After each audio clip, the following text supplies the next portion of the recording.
Police departments will go bankrupt. Officers will quit in droves. Criminals are going to run wild in the streets. That's what they told us would happen if we got rid of qualified immunity. 2 states called their bluff. The results? Complete silence from people who made those predictions. Let me show you with the data they don't want you to see. I'm Brandon Grable, civil rights attorney, and this is part 2 of my series on qualified immunity with Professor Alex Reinert from Cardozo Law School. In the last video, we covered how courts have been reading the wrong version of federal law for 150 years. Today, we're talking about what's happening right now at the state level and why you don't need to wait for the Supreme Court to fix this. So Congress is gridlocked. The Supreme Court hasn't taken up the issue, but some states didn't wait. New Mexico, Colorado, they eliminated qualified immunity for state claims, and immediately the opposition started making predictions. Officers won't be able to do their jobs, they said. Departments are going to face endless lawsuits. Individual officers will be bankrupt. And it all sounded really terrifying, except for one problem.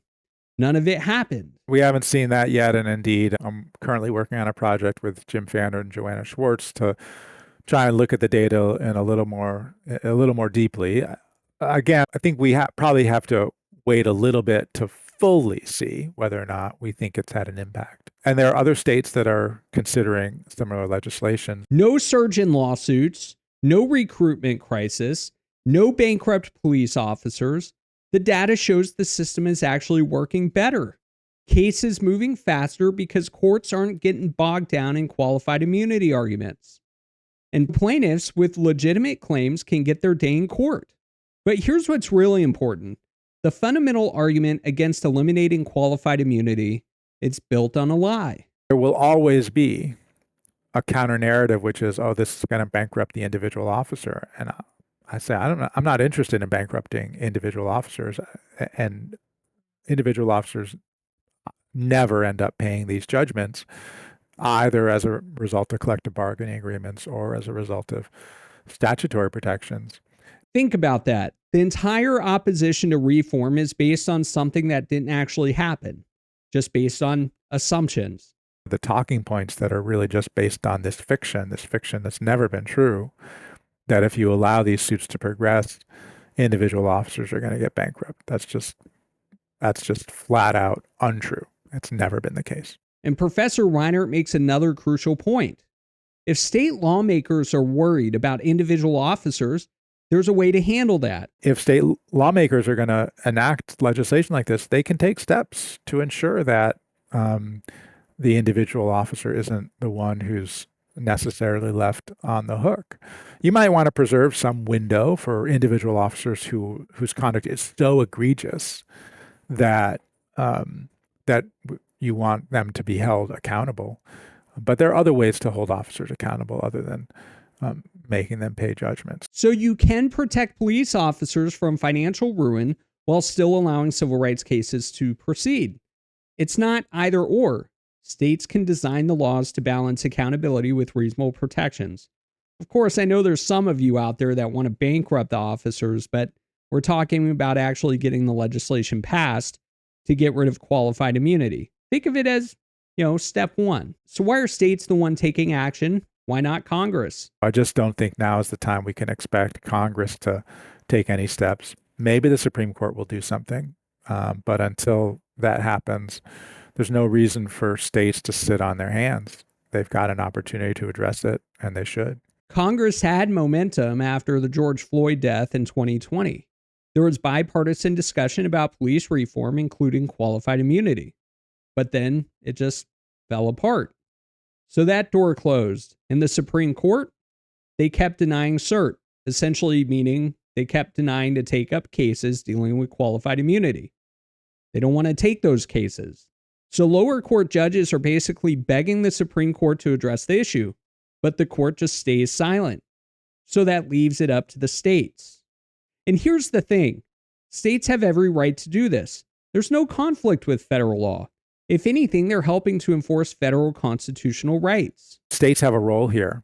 And if the feds aren't going to step up, then I think we can expect and should urge our state lawmakers to take steps to enable us to protect our rights. So if you want your state to act, what do you tell legislators? They should be telling their legislators, if the Constitution is the highest law in the land, then we need a way to hold people accountable. Of all of the law that we should be enforcing, it seems like the Constitution should be a high priority for enforcement. And right now, federal law gets in the way. And so if our state legislators care about our ability to protect our rights, then they should be taking steps so that we can use state law to do so. It's that simple. The Constitution is supposed to be the highest written law in the land. Right now, a judge-made doctrine blocks you from enforcing it. States can fix that. They're not preempted by federal law.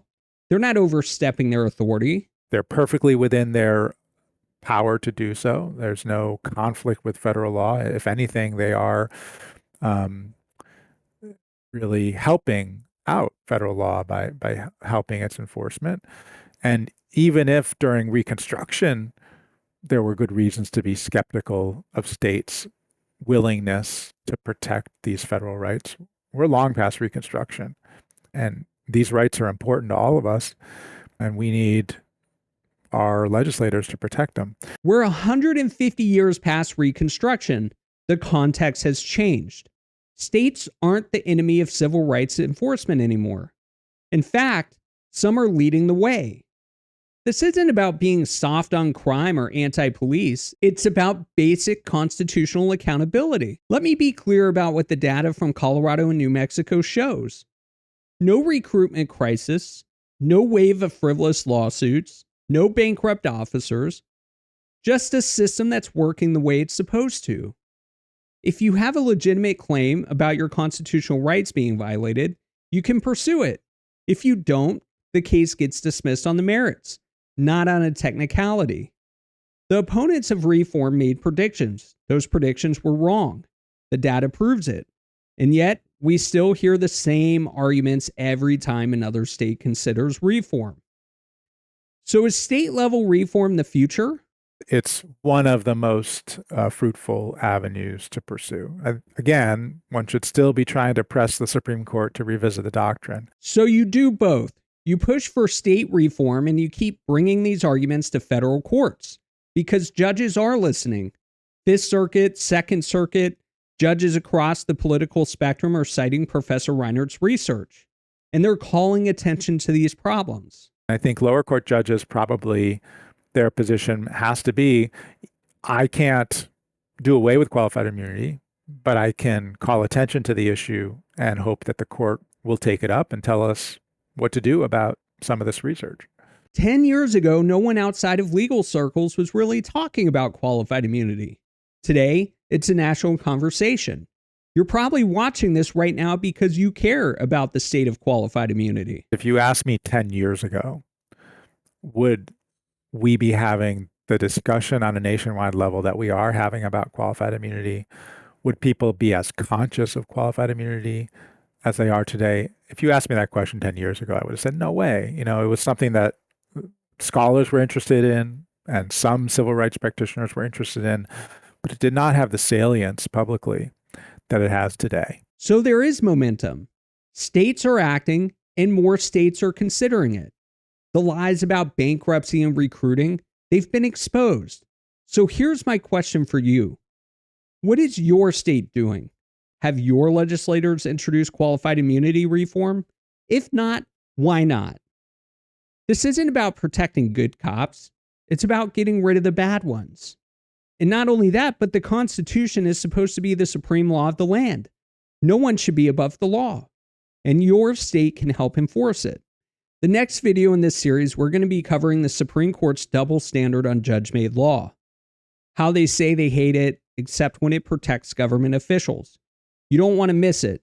Link to Professor Reinert's article is in the description. Subscribe for the rest of the series. This is Clearly Established. Thank you for watching.